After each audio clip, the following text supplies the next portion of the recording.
Had to kiss my boy. Braxton Manor proved to be an arduous challenge, but you behaved like a gentleman, which is all a Minotaur could ask. You now know the guest house was the resolution you've been seeking.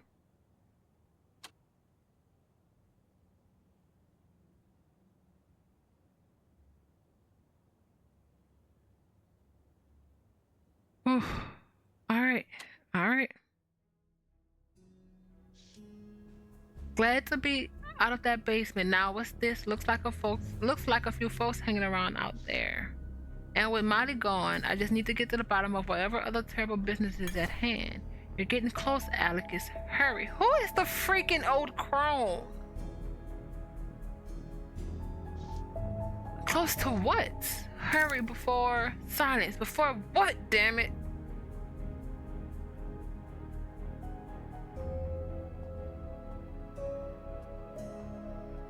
Something's going on.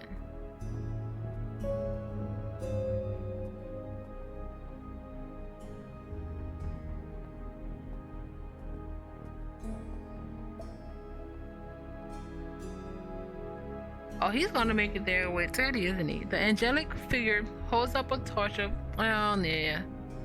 Maybe Lord Braxton fancies himself a shepherd of unenlightened masses. Willard, please don't have anything to say. Sir look, it's the pet broker from Sorrow Square. Rathbone, I believe. Sir Willard, your actress is looking particularly handsome today. Oh yes, very kind of you, sir. Well, hello again, old boy. Yes, I find it hard to leave her behind. Hope it's not too distracting. I don't wish to upstage our host. But however did you get invited to this event? If that's not too indelicate a question. I didn't. Simply showed up. Brilliant in its simplicity. The sort of gumption will serve you well, my boy. Do you happen to know what everyone is waiting for? Well, yes. Old Braxton is putting up a show of some kind, a demonstration that is, in the guest house, hopefully soon. I have a feeling this guest house isn't a hospitable one. Perhaps I'll take a look myself and see if I can hurry things along. Tessica?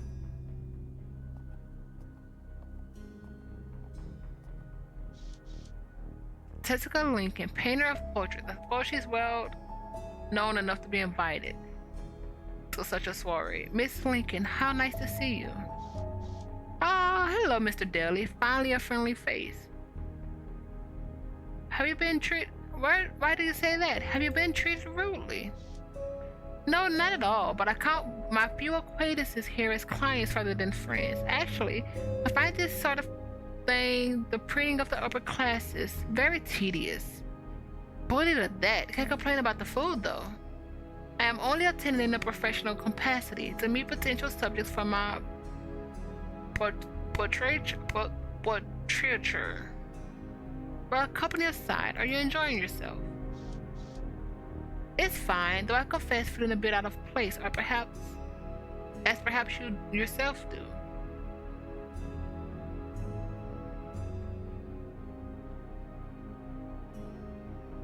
I do not allow myself to be flustered about the stares or whispers, or plain insults, should it come to that. Now I wonder, what's the occasion that's drawing everyone out here in the dark? Well, you know, Lord Braxton is something of a big wheel in London. Perhaps you've seen that ridiculous airship of his. More at the wharf, and tonight more at the manor grounds, of course. Well, yes, and I think there's a guest house somewhere on the back nine. His wife said there'd be a demonstration there later, so here we are, waiting to be escorted. The guest house might as well make tracks. Thanks, Tessica. Suppose I'll see for myself soon enough. Alright, yeah, we gotta go. My guy, get out the way. Greetings, sir and madam. May I suggest a frittata if it's in the morning? If it's not, may I suggest the error? Refreshments undetermined. Oh, it's not that way. That sucks.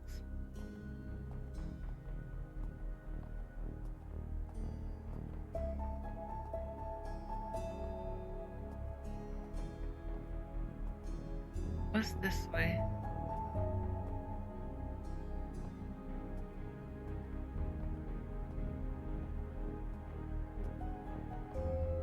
I'm not going into the manor. I don't want to.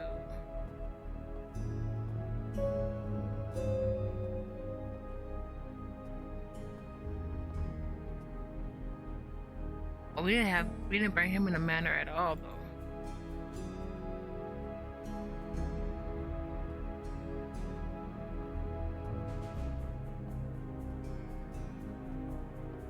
Do I want to go to the... crap. Let's go in. Let's save just in case I want to reload, but let's see what's inside.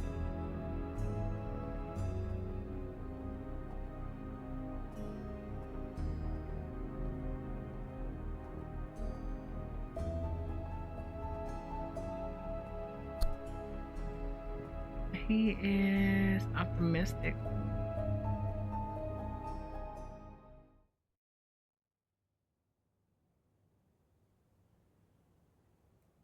The wife must be in here then.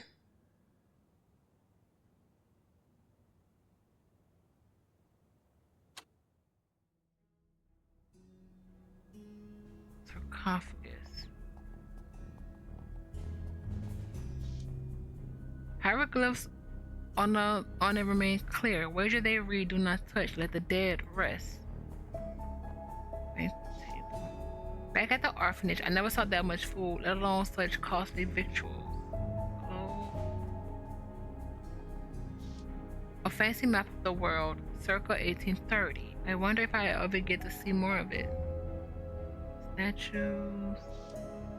A man and a woman of ancient Egypt, presumably husband and wife, with a lengthy string of hieroglyphs inscribed by their feet. Tattered. Looks like a romance novel. Nah.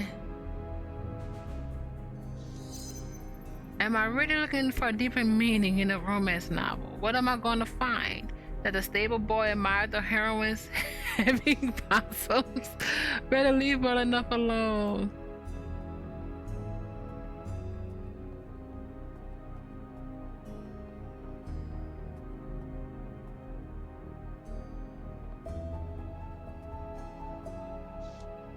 Big desk for a big cyclops.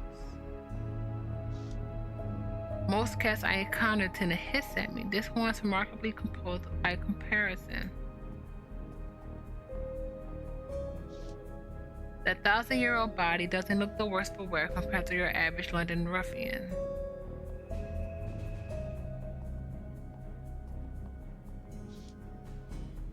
It's quite a narrow fireplace. Could it have been an intentional design choice, or did the architect fail to plan accordingly? Like the other more mummified guests of honor, this fellow strikes me as mechanic.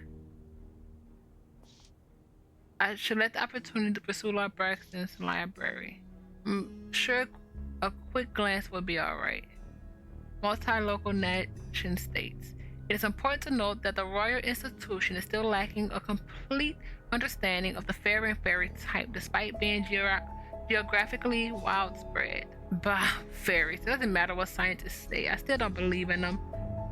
Such advances in nature philosophy are necessary should we wish to advance the English scientific cause in general.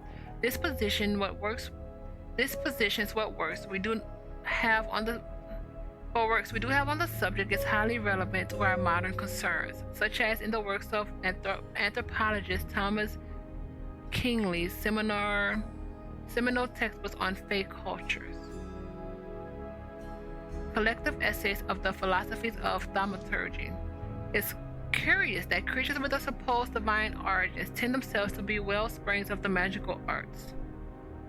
This tradition has led to the conclusion that the origin of several errant sects of non-human entities must be godly in nature, given their proficiency in various dermatological fields. Golly, maybe Loki or Dionysus? Yeah, true. Oh, one sec.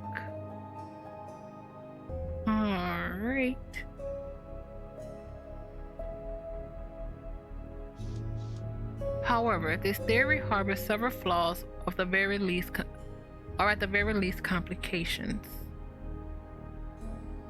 What of saints, whose powers was thought to be conferred or borrowed from a divine source despite their apparent lack of mystic ability prior to their miraculous acts? Such a well-documented phenomenon is... piano. Look at the size of this beast. I've never lived anywhere he could fit something like this through the door.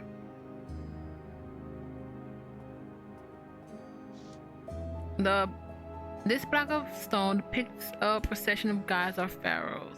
I have to wonder, did the common people worship their higher ups as the artifacts suggest? Or is it simply that the history we have was paid for by the wealthy? Imagine having such high ceilings and so many books that one needs a ladder to access them. I think that's everything in here.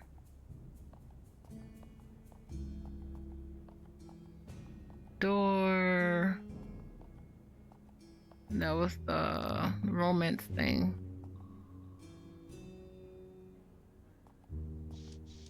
Yeah. Beverages.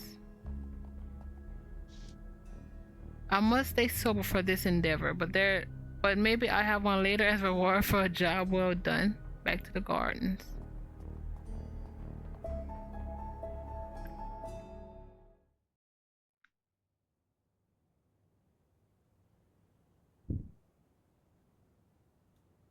Oh, maybe if we would have came when it was lively, when we heard the people, we would have been able to talk to everyone as Atticus.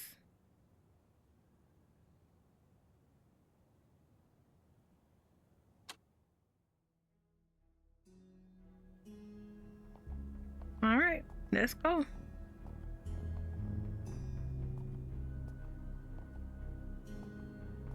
I really want Atticus to meet his mom.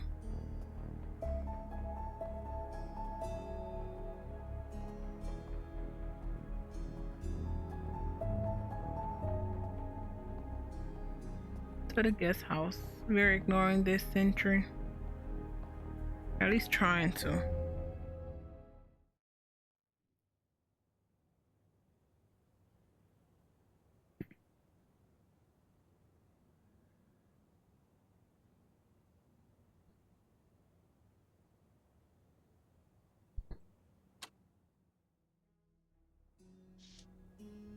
I'm not sure what lies ahead, but I have a feeling it could be violent.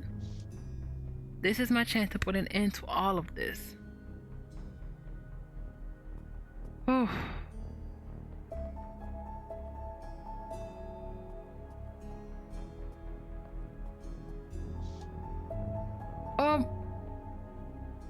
The wait.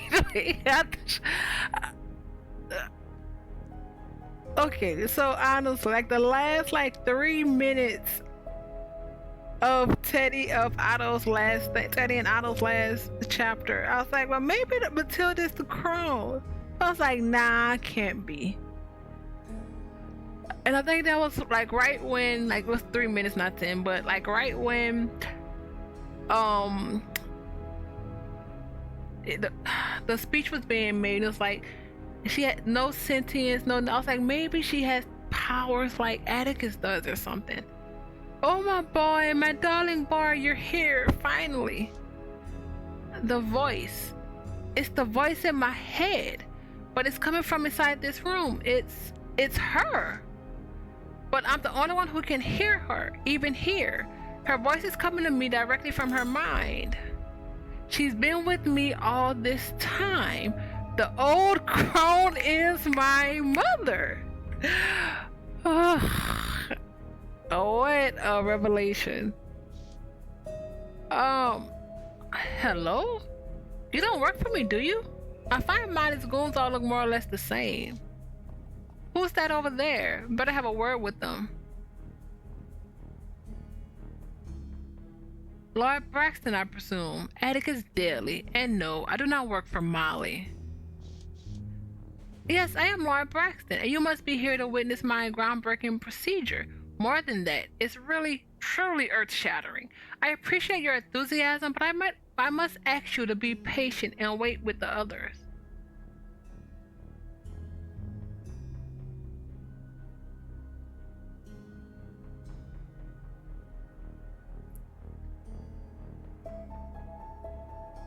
The woman you have laid out there is my mother. She's coming with me. Your mother? But I was told this vegetable woman had no such attachments. That along with her mental condition is why she was chosen. I intend to mend her fractured mind just as soon as the blustery fellow trails off as if he's lost the plot. No, fire and thunder. I won't be able to proceed without Molly's delivery. You mentioned that. You must really be the life of the party, the way you spin a tale. Is that why you're hiding out in the shed? Nonsense. I'm very well liked. But without that fire from Molly, this bright big dream is over. And no, I would never surrender my ambitions simply because the fates put an obstacle in my path. A cyclops of my stature. Keep rambling if you want, but I'm going to attend to my mother now. Please don't shoot Atticus. Please don't shoot Atticus. Please don't shoot Atticus. Atticus, thanks to fates that you reached me in time before that maniac could cut me open. Yes, mother, I'm here now, but it all feels like a dream. I can't believe...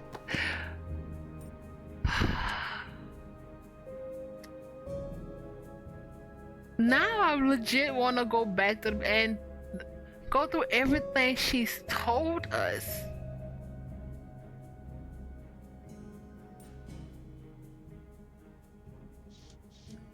It's really me, Atticus. You're not dreaming, nor am I. But because of my condition, I cannot move my lips or utter words. We can only go on speaking telepathically. I understand, but it's still better than not speaking with you at all. My darling Atticus, I never thought I would see you again. Mother, why did you have to abandon me? I'm sorry, sweet child, but your father forced me. You never knew him, but he was a statesman and politician. He couldn't have it slip that he had a Minotaur child. It would have ruined his career. Like myself, he must have cast an illusion to conceal his true form. Crap. I knew that you would call back.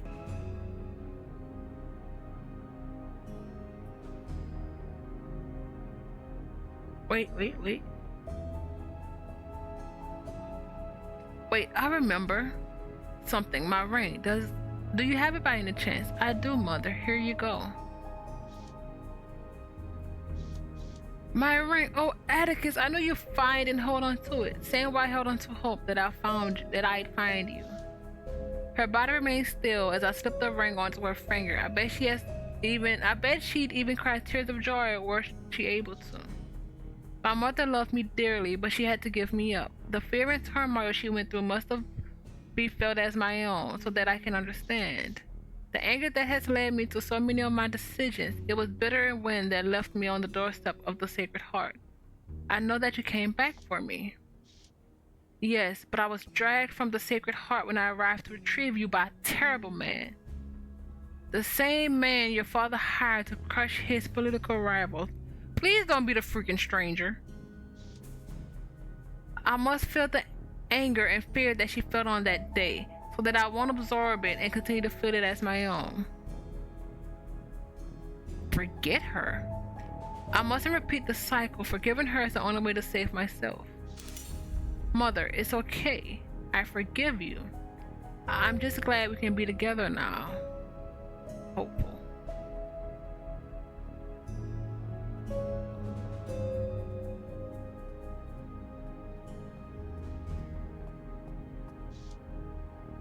The masked freaking stranger. Here we are at last, and not too late. I hope. If you haven't yet been acquainted, this is Dr. Wainwright. Strike me blind.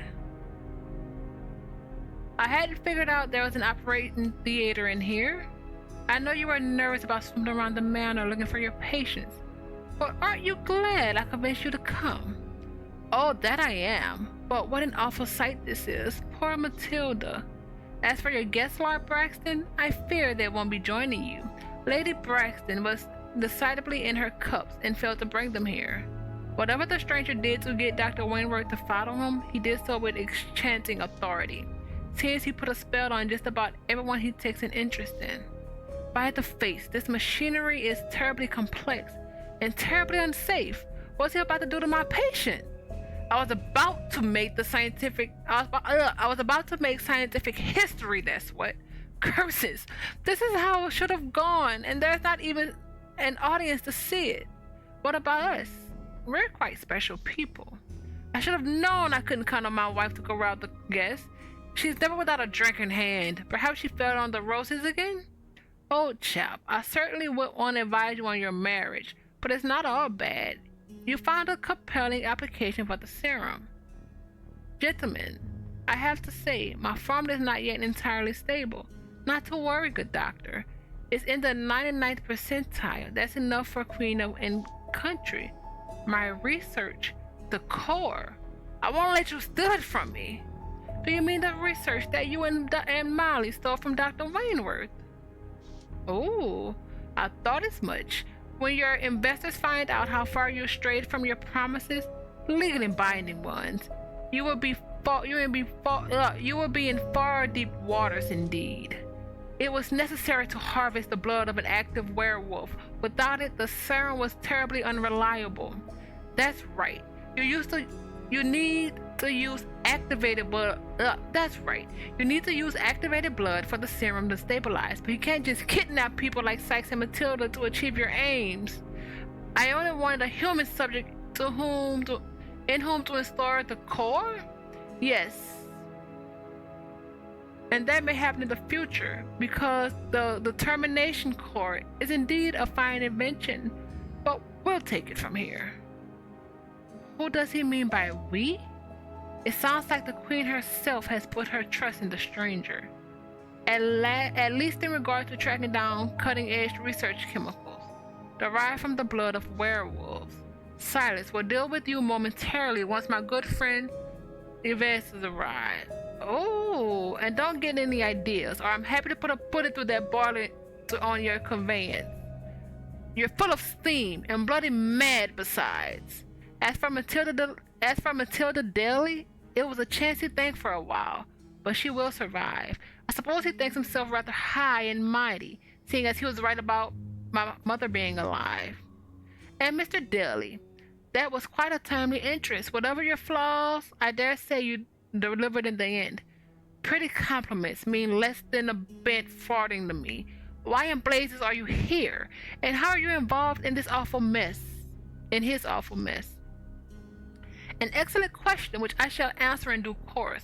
But first, my sincere congratulations on rescuing your mother. Most impressive and most unexpected.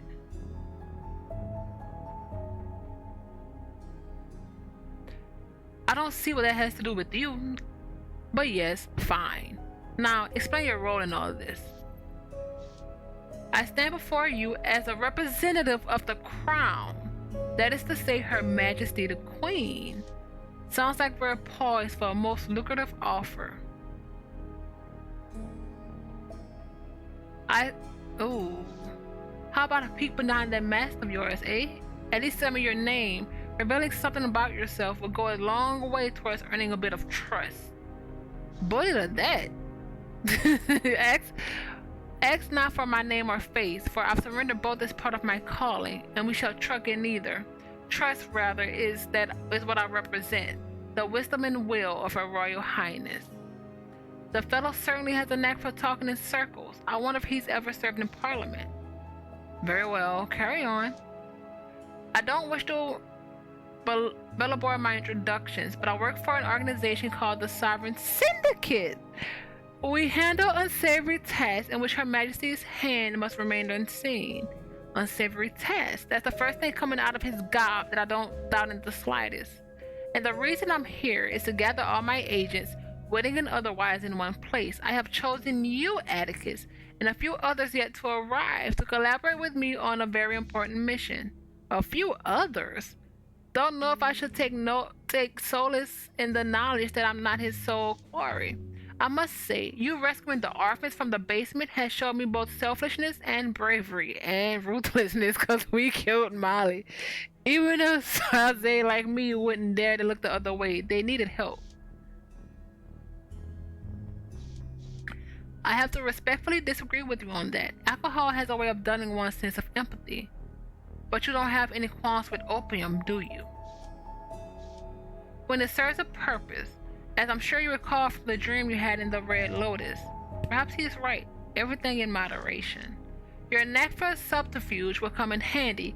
You snuck into the manor with help from the rat catcher and reunited Anika with her companions.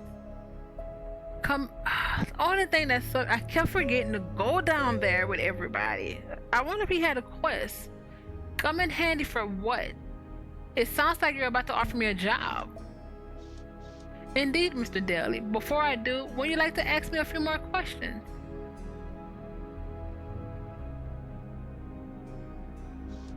What's so special about the serum anyway? It was originally Dr. Wainwright's brainchild, if you excuse the pun, a highly refined extract of werewolf blood.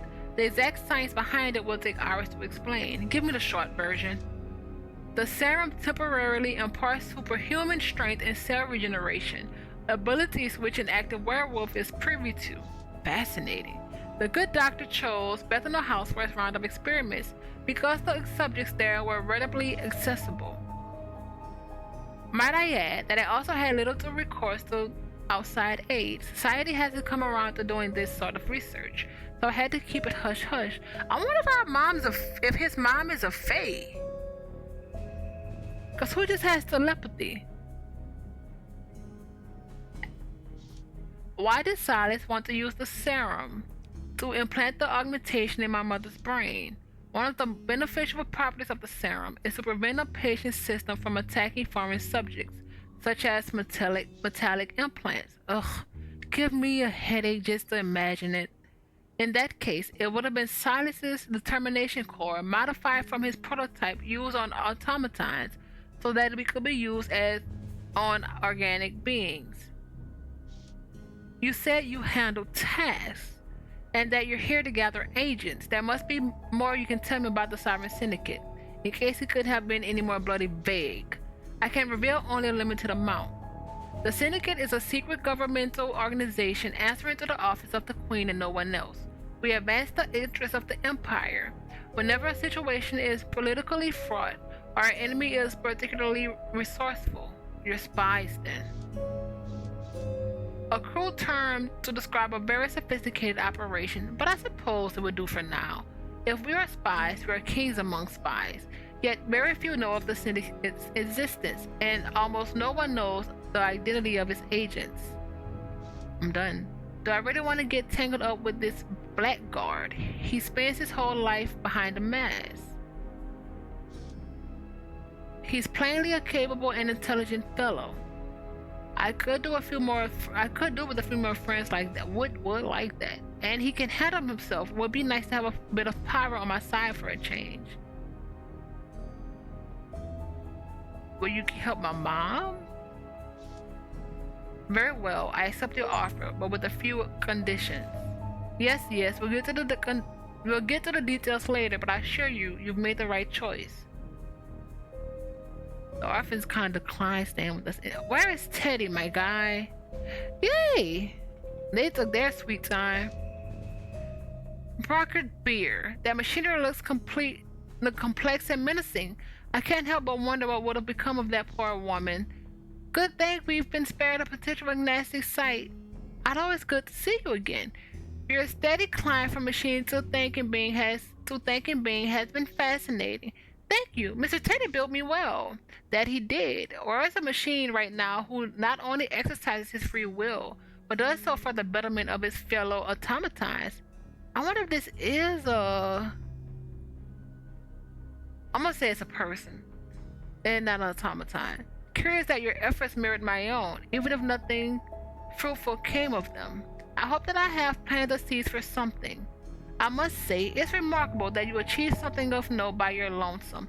take that orphanage you returned her doll to. I'll wager she won't forget that act of kindness from a unique being such as yourself. If my years of operation have taught me anything, it's that we all need allies to make our way through life. I'm pleased to hear that, for I may have use of your skills. Oh, here is Otto's friend, the redoubtable Theodore Redgrave. Glad to see the two of you working together again. Otto told me about this foul mischief of silences. We are hoping to interrupt. And interrupt we did. Just who are you anyhow? How do you know Otto and my name? Mr. Redgrave, surely you recognize you made a hard-to-ignore name for yourself by hunting down beasts. Your decision to destroy the secret distillery and restore heat to the Sherlock tenants, which we did too, did not go unnoticed either. If you're so interested in my services, why don't you send me a writ? I know you, Mr. Redgrave. You would dispose of that writ the instant you discovered that what this job does not involve tracking the monster. Well, if your penmanship were spotless as your record large, I might consider it. And your record large. Both you and Otto will be interested in what I have in store, and I assure you, it will be of some significance not only for you, but for Queen and country. Well, hop to it then. My patience is getting thin. Oh, I guess here comes Clara.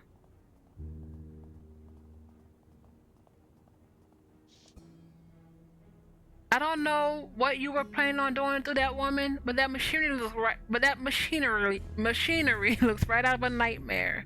Is that Miss Clara Reed? Can't say I'm surprised, but it's good to see you all the same. Likewise, Mr. Redgrave.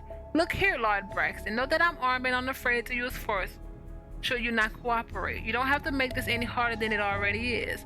So at last, the chips are stacked against me, when I only wanted to bring peace and harmony between man and machine.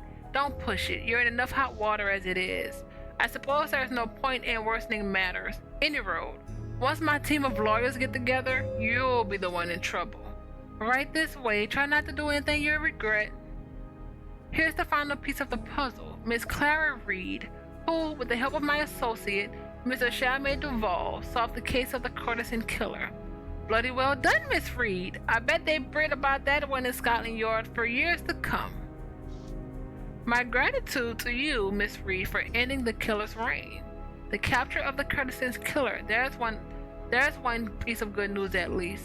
By the by, it's certainly a topic for later on, but during my investigation, I uncovered a grisly operation from the basement of a shop in Sorry Square. The proprietor was engaged in the acquisition of the victim's organs. After all that's happened tonight, I shouldn't be shocked by such gory details. Given my connection to the latest victim, you can understand my desire to discuss what might be done about it. Absolutely, Miss Reed.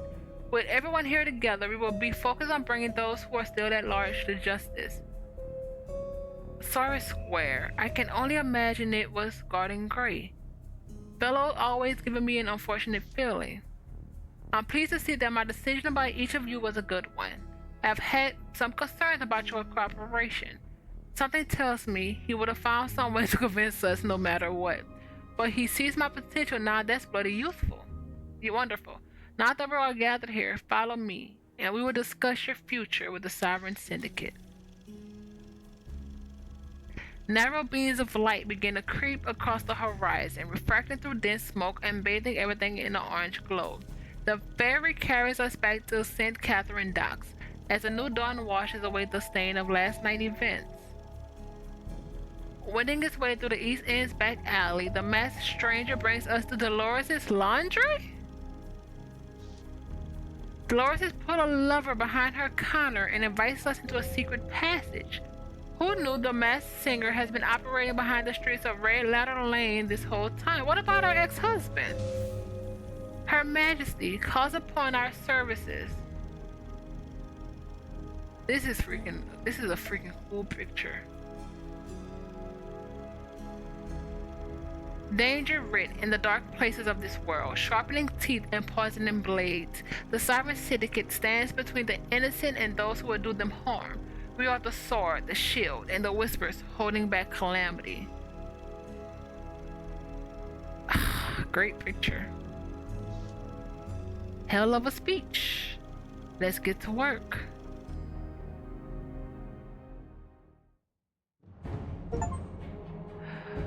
Ah, and we finished it.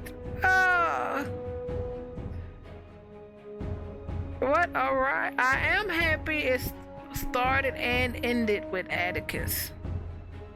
That made me happy. I'm wondering what the other thing we didn't put in Otto would have done.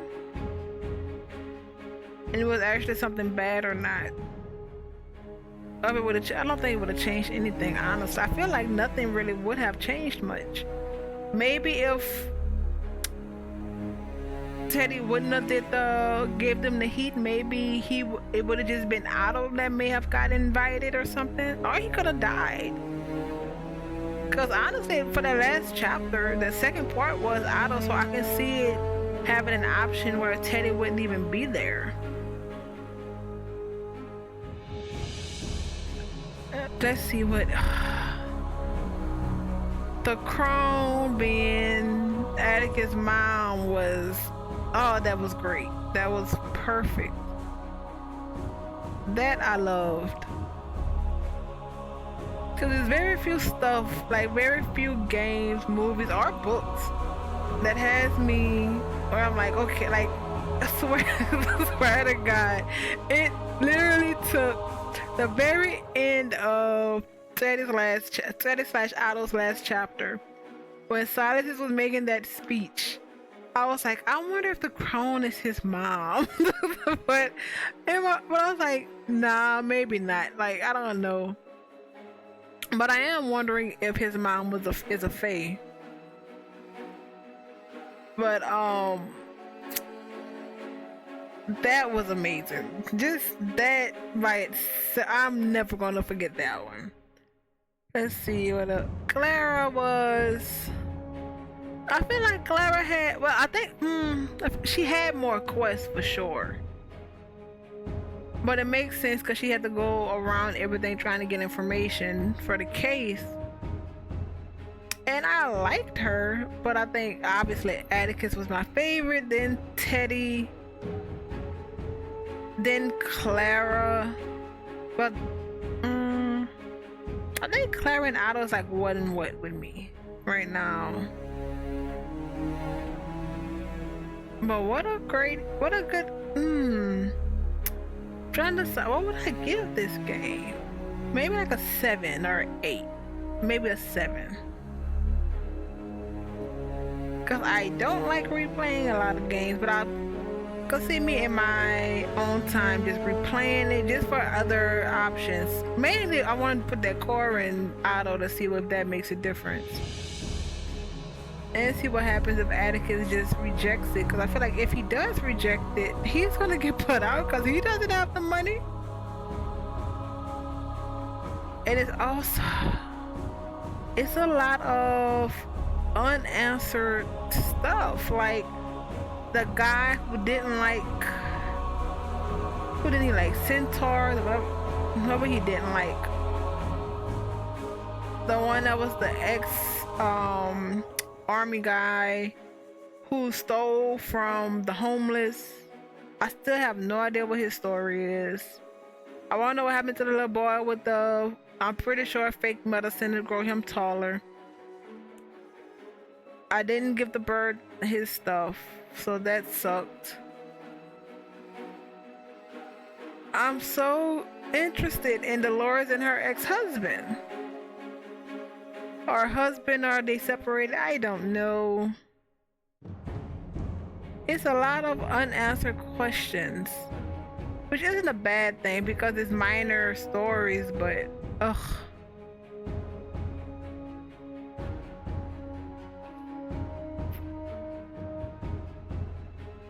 But I did like this game. What a great game. The only two things surprised me, and that was the Chrome revelation and the masked stranger not being the bad guy. Cause I just knew he was the bad guy. Like he was gonna try to double cross Atticus or something.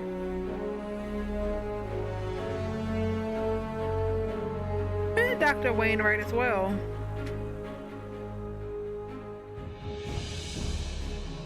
His stuff was interesting. The fact that he actually he's trying to do good by his patients.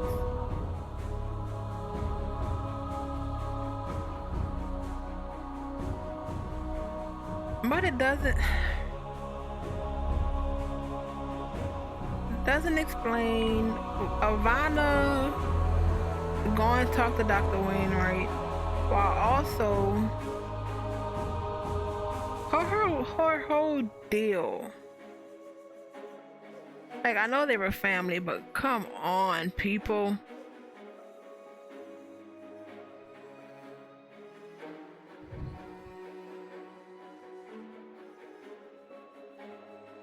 Well, but I guess it's a family thing. Everybody's family is different. Family morals and unspoken laws and rules and such.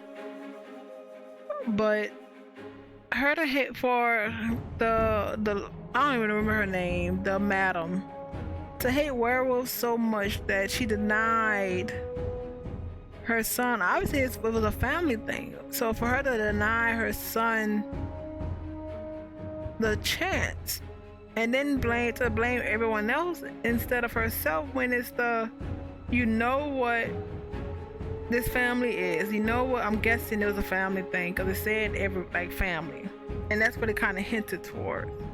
You denied your child, kept him in this place where you knew it was going to happen, and feel you have no blame whatsoever on the repercussions of it. That's crazy.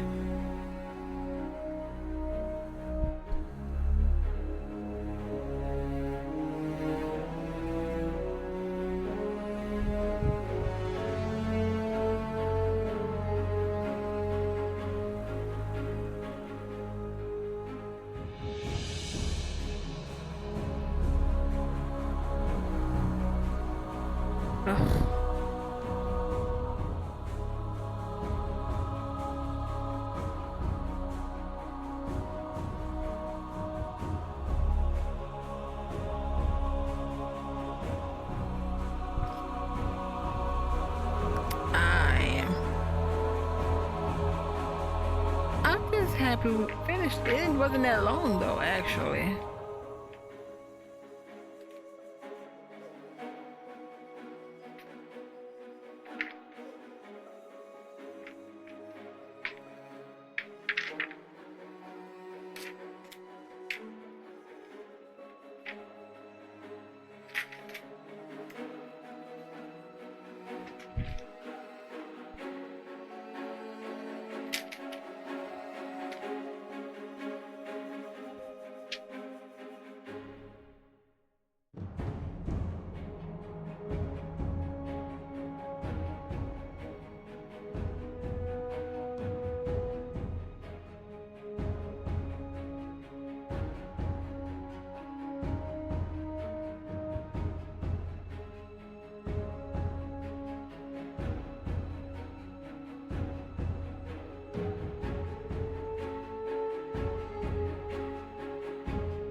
Oh, I guess this is close to the end, but anyway. Anyone who has completed this entire journey with me with Cyber Syndicate, I appreciate it. Thank you so much. I hope you enjoyed it as much as I did. And I hope you have a fantastic time. And I will see you on hopefully another playthrough of something else.